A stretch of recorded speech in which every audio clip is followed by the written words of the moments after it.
Hey everybody, out here at the Columbia River Gorge. It's been a beautiful afternoon out here with Dr. Andy Swanson, practitioner of naturopathic medicine.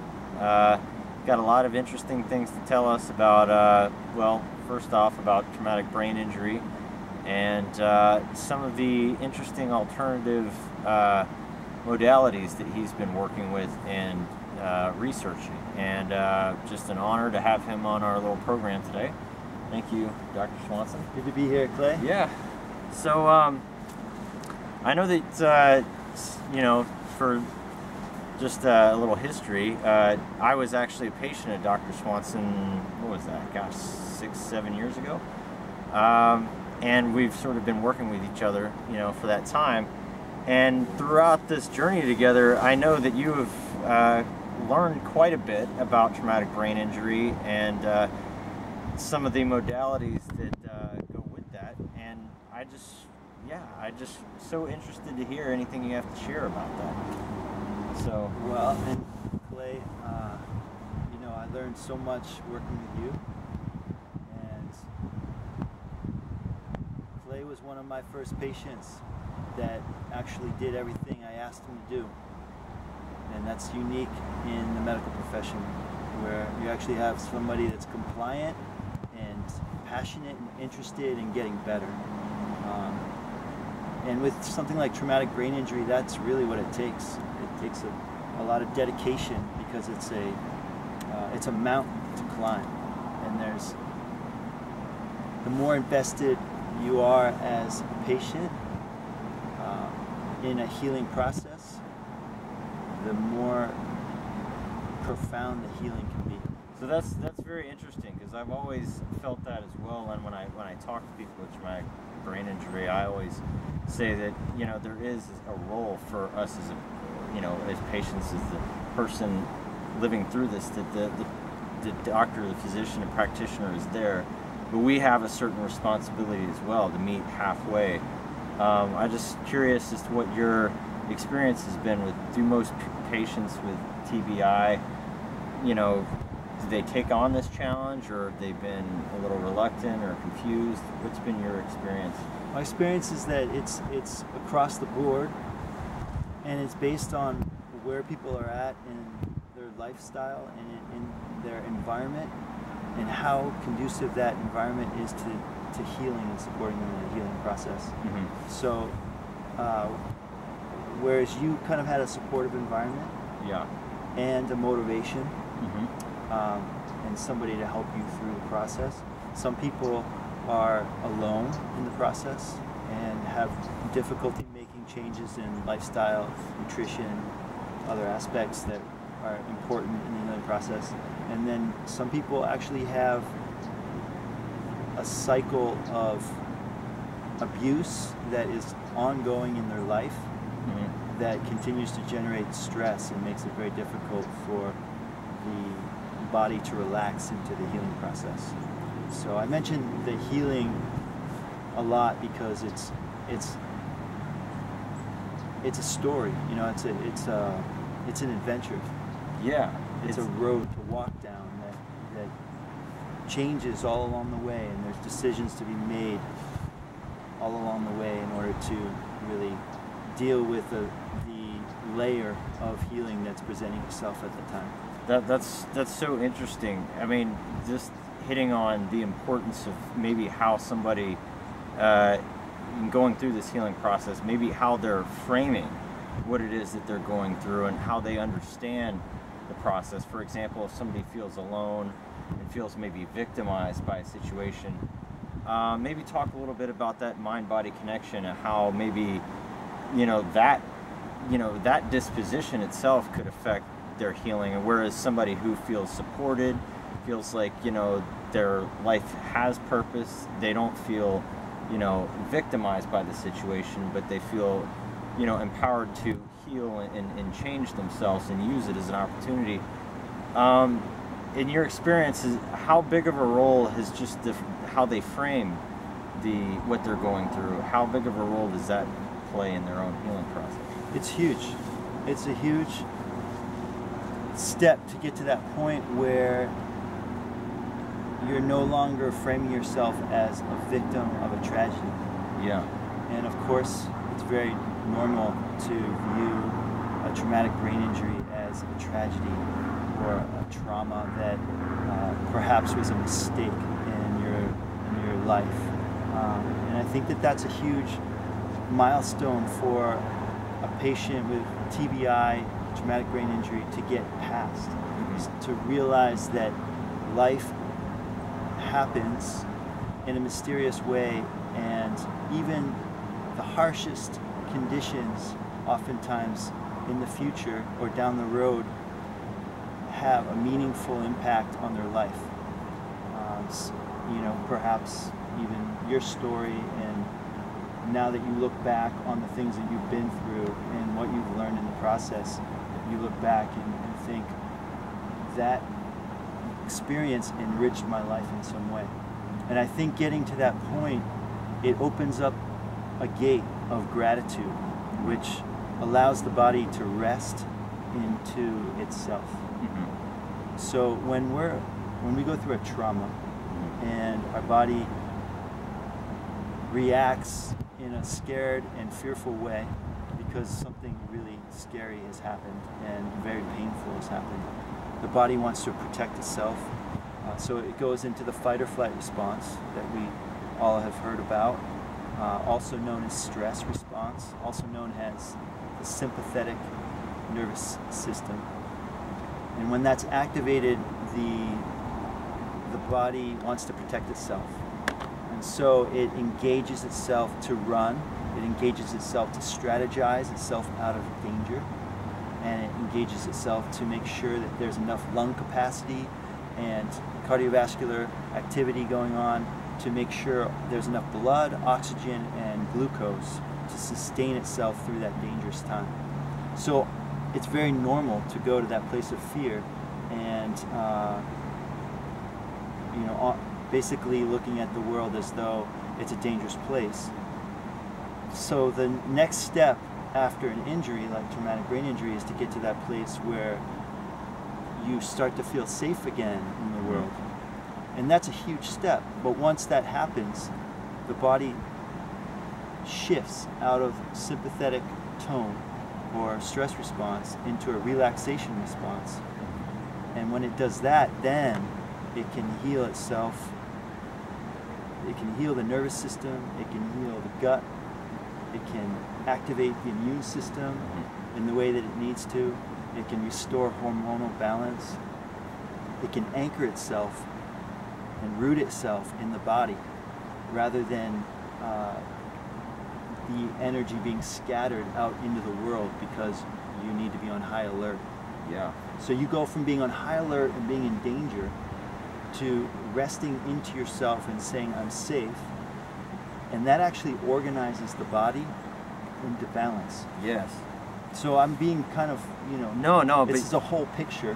Right? Yeah. And then there's specifics along the way that help you get you there. But yeah, that big picture that you're describing, it almost like it shines a light on how big the process of healing is when you're talking about TBI, or I mean, I guess this goes for a lot of trauma, not just for the brain, but as you said, it's almost like Maslow's pyramid. You need to feel safe, you need to feel sort of protected, you need to be able to relax into that space of healing, because if not, if you're worried about survival, you think you're going to be attacked because you've just been through this trauma and you haven't gotten your bearings yet as to where you are or what you're doing, then that's going to affect you. I mean, it's almost like the first order of business maybe is to get the person to feel safe again before you can even really start working on them. Of course, there's things you can do. I remember, for example, when I came to see you, we spent a good amount of time just getting me past my own fears and fight or flight, and we worked with that for a while. So maybe talk a little bit about, like, when you first receive patients, is it common for them to be in that traumatic fight or flight space? And what's the success rate of getting somebody past that? Yeah, well, so it gets into that idea of, is the environment supportive for healing? Mm-hmm. And a lot of times I find that people who've gone through a traumatic brain injury or another trauma of some kind have a long history of trauma, and it may not be the first instance of trauma. And so in that way, the environment is already present to create more trauma. And so the first step is trying to figure out, number one, how can we generate a safe environment for this individual? You know, how can we work with the family, work with loved ones, work with friends, work with the community to create an environment of support and healing so that they can get to a place where they feel safe and supported. And then, you know, all along the way, we're trying to mitigate the symptoms of chronic stress and anxiety and insomnia. And, you know, the adrenals eventually start to get tired, and working with the adrenals. So we can get into all of that, but mitigating those symptoms while the person starts to generate an environment of safety then allows you to get to the second stage, which is where you start to get to the underlying causes of imbalance that have been generated from brain injury.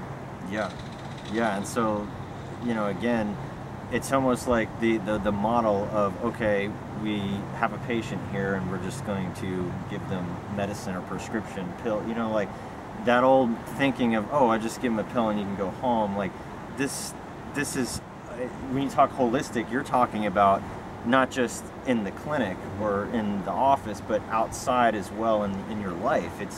It's really their entire life that is affected by this, and that perhaps, considering the circumstances, maybe needs to change. So yeah, that's interesting. Are there some tangible recommendations that you have for people who maybe come into your office and are maybe have just experienced the trauma? I mean, are there some things that maybe you recommend for them to do outside of the clinic, some behaviors, some practices that they can put into place to... Yeah, so, you know, number one, again, when you're in a stress response, your body is moving blood and energy in the direction of the parts of your body that you need in stress, which are the muscles, the lungs, the heart, and the brain. So during that time, your digestion is suffering. The gut and the brain have a huge relationship. If a gut is inflamed, if the digestive system is not working well, you can't get the nutrition to the brain to restore the parts that have been injured. You also start to, if you're under chronic stress, you start to develop food intolerances. There's oftentimes gastrointestinal problems like bloating, gas, irritable bowel syndrome, abdominal pain, cramping. All those symptoms need to be addressed. So oftentimes people need to start working with the diet pretty quickly and addressing nutrition as an important factor. What you put in your mouth is daily medicine. It's medicine that you're putting in your mouth at least 2 or 3 times a day, maybe more often. And if it's not medicine, then it's obstructing the healing process. So regardless of what we do in the clinic, regardless of the herbs and nutrients, regardless of acupuncture and everything else that we can do for brain injury, if at home you're not feeding your brain and you're not finding a diet that works well with your digestive system, then you're perpetuating the problem. That's so interesting to think about the other systems that work to get that medicine into your system, and so that your brain can actually use it. Because it's not like, you know, okay, we have medicine here, we're just going to place this in your brain and everything's going to be fine. There's a whole larger system of delivery that has to get it there. That's right. And you know, there's the nutritional factor, there's the physical factor, the physical medicine. But I remember what was so helpful for me, 2 things. Qigong, which was in itself a medicine that at the time I knew nothing about. And I remember when you first mentioned, I didn't laugh, but I thought, oh, well, this will be fun with like exercise or something. I had no idea just how powerful that actually was going to be for me. And then, of course, acupuncture, which is another energetic medicine.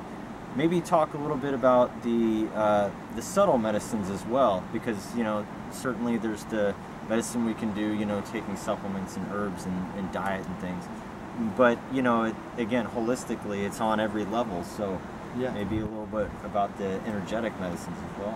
Yeah, so Chinese medicine offers a lot of options for care, and one that Clay just mentioned is Qigong. And I like to introduce patients to that pretty early on in the process, if they're open to it. Qigong is the study of how to move energy in the body, and it involves a lot of different movements. One aspect of Qigong involves movements. Tai Chi is actually a type of Qigong that is from a martial arts tradition. But the easier forms of Qigong are learning individual movements that allow you to restore balance in the body and remove obstructions. One example would be I had Clay working with following his middle finger. There's specific ways of holding your body and breathing during this time, but holding the gaze on the middle finger and then closing the eyes and having an internal gaze on that spot, and then moving through space and time, and then coming back the other way and following the middle finger that way. And these exercises focus the body and the vestibular system. So vestibular system is in charge of holding balance and proprioception, and it is a gateway between the brain and the body. And when the vestibular system is being activated and strengthened, the body starts to become more balanced. So Qigong is a way to work with proprioception and balance, and to take the importance off of eyesight and to stimulate lower brain centers in the brainstem to anchor and root the body in a state of balance. Yeah, and I remember very specifically with the Qigong and regaining the balance, because I was very off kilter for a while. Mm-hmm. Maybe talk about, I don't know if you noticed with your patients, but I certainly noticed a big psychological change that came over me once I started doing Qigong and, getting my balance back. There was just an enormous boost in confidence, and it was almost just like feeling like my old self again, which I had lost connection with, and just almost figured would never reconnect with ever again. And so just having a sort of a taste of that really catapulted me in a new direction. I don't know if that's something you find common in your patients. They get to a certain point where they kind of remember who they are or who they were, and get that confidence, and maybe from there it snowballs into upward into greater healing. I don't know if that's something that you've experienced in your patients, or maybe it was just me. No, I've seen that a lot, and basically the idea is when you're in a state of fear, it's impossible to really get to know yourself, because you're so worried about what's beyond yourself that might be coming at you. So your attention is outward, and it's protective.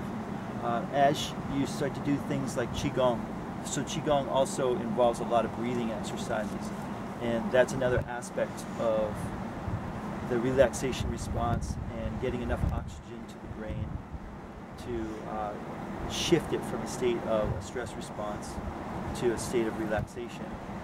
As that happens, we rest into our bodies. So I keep saying that. We rest and anchor ourselves into our bodies. I kind of see the brain as a lot like a tree, where you have these trees back here that are growing outward up into the sky, but then a huge portion of the tree is rooted down into the earth.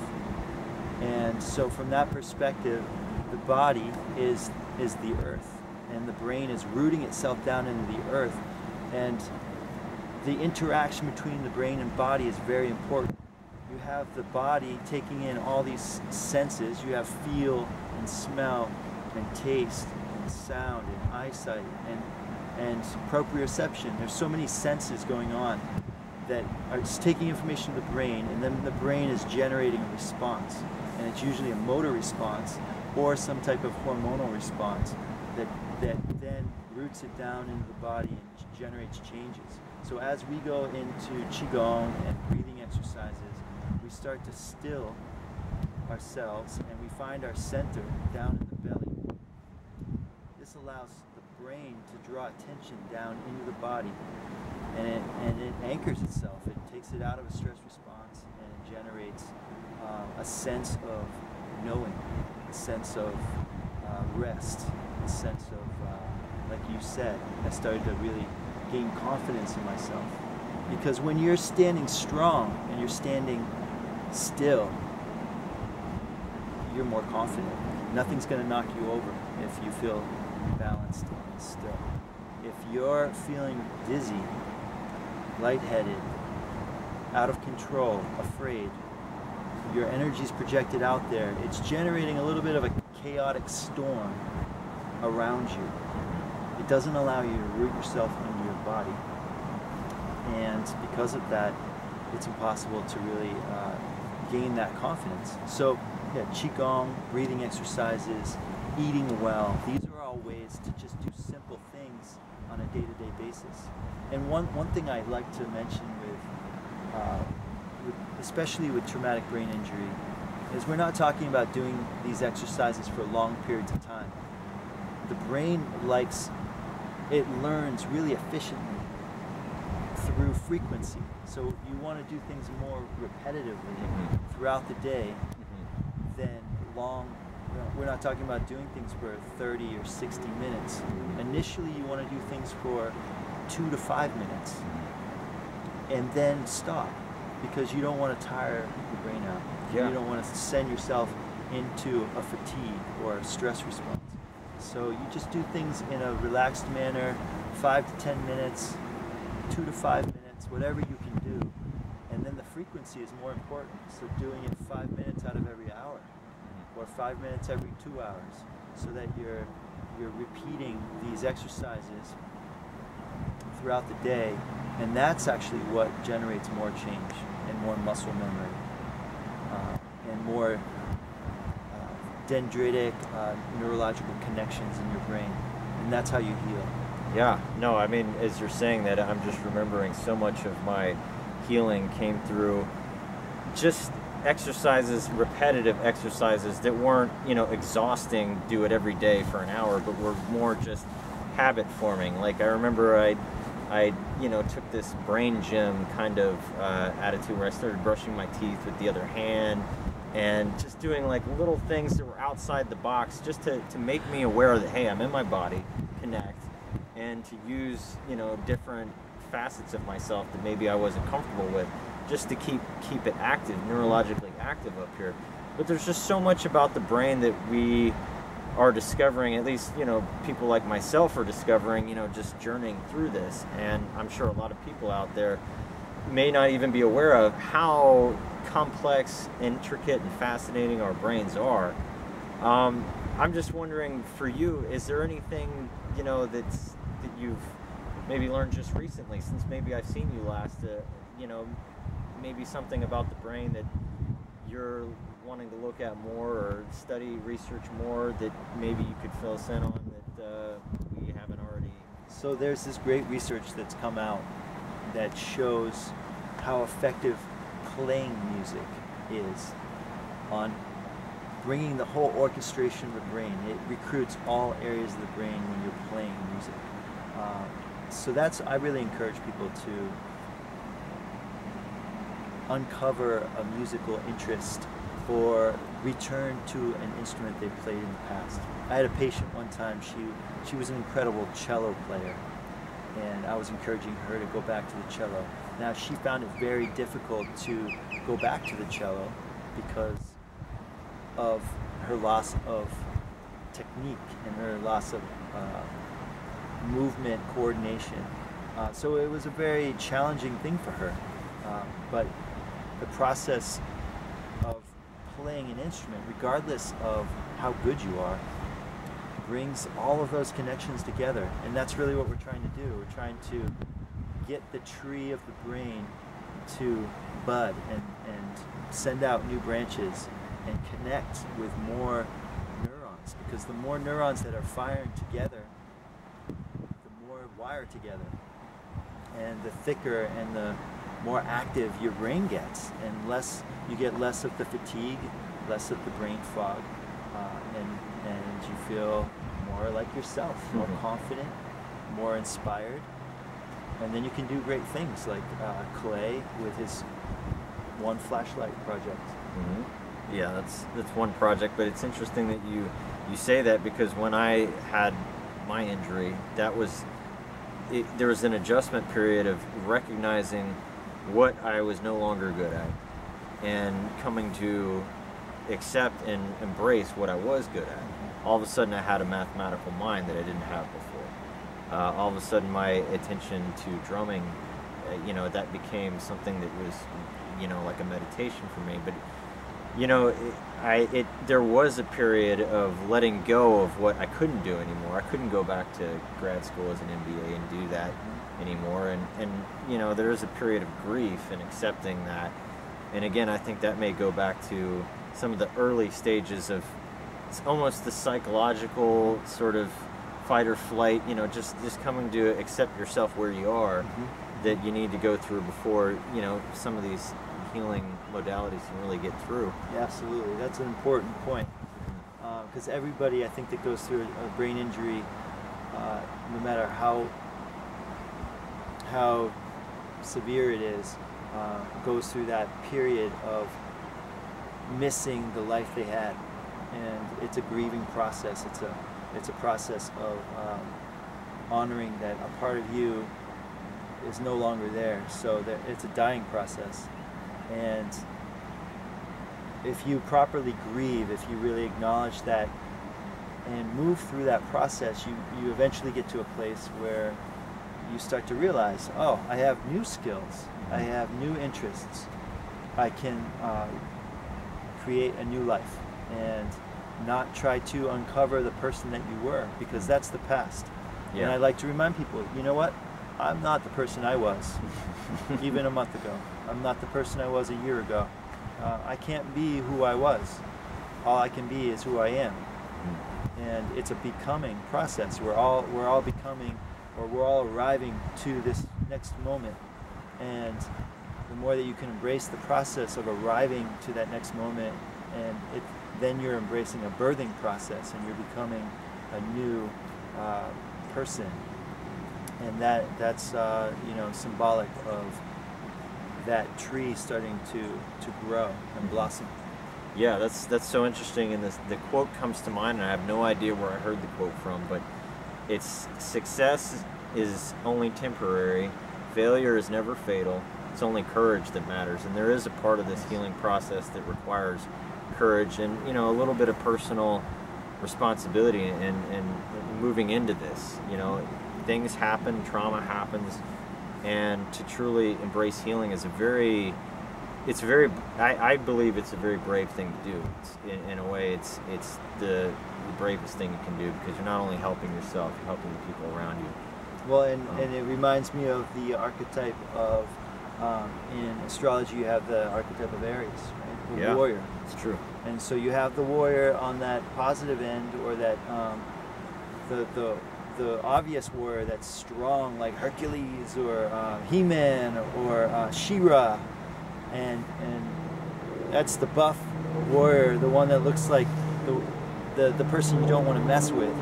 And then you have the shadow side of the warrior, which is the wounded warrior, and the warrior that has been maimed, and that has a battle ahead of them that is more of an internal battle of dealing with pain and dysfunction and imbalance and stress. And those are just as valid. Those are battles that require courage and require attention and dedication to get through them. And I honor everybody that's going through that right now.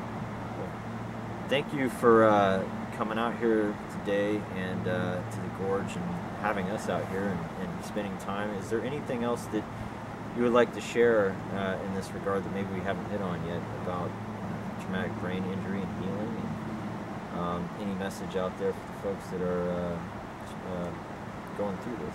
Well, I guess the message I want to put out there is hope. I think too often in the TBI, traumatic brain injury community, there's not enough hope out there. Most people, after they've gone through rehab, are then entered into a stage of counseling where they're told that they have to live with the symptoms that they have, and they're being coached that there's nothing else they can do. That everything, the healing has happened, and now you're in the post-concussive state, or post-TBI syndrome sets in, and there's not a lot of hope. So I am putting out a message of hope. I've seen some pretty dramatic healings. You're an amazing story. This story is amazing, and I am one person that does not accept permanence. You know, there's nothing permanent about this life. There's nothing permanent about the brain. It's more the neuroplasticity. Yeah, plasticity is in effect, and it can work in the form of placebo, which is working for you, and it can also work in the effect of nocebo, which is working against you, where your negative belief systems manifest. And so I really want to put that message out there that there is hope, and actually I have a whole program that is designed to support people with traumatic brain injury that involves a mix of my naturopathic program, which involves nutrition, IV medicines, vitamins and minerals that help to stimulate myelination and regeneration of the nervous system, and they also help to promote relaxation and adrenal gland recovery, to bring people out of the stress response and to help restore vitality. I also do a lot of acupuncture, herbal medicine, at-home oral nutrition through supplements, and then exercises like qigong and breathing exercises. So that, you know, in a nutshell, that is my approach, and my approach is also individualized for the person in front of me, because as you probably already know, every brain injury generates a different picture, because where your impact is on the brain and where the damage has been is different for everyone and generates different symptoms. So we address that too. And so lab work is important in figuring out what types of imbalances are going on hormonally and metabolically, and we do all that in my clinic. And so you're welcome to visit the website, contact me by email. Yeah, so this is Dr. Swanson, Urban Wellness, and yeah, just, I'm sorry to interrupt you, but yeah, tell everybody how they can get a hold of you. It sounds like there's a lot of people that really benefit from what you have to offer. Yeah, so go on our website, urbanwellnesspdx.com. My name is Dr. Arthur Swanson. I also, another name I go by is Andy, and my bio is there. There's some other videos online that are older videos of my younger self. And I've written some things online too. He's old and wily now. He's got it down. He's a veteran. Exactly. But I intend on writing more. I intend on being more out there, perhaps blogging, making more videos. So stay tuned, and thank you for watching. Stay tuned. Bye-bye.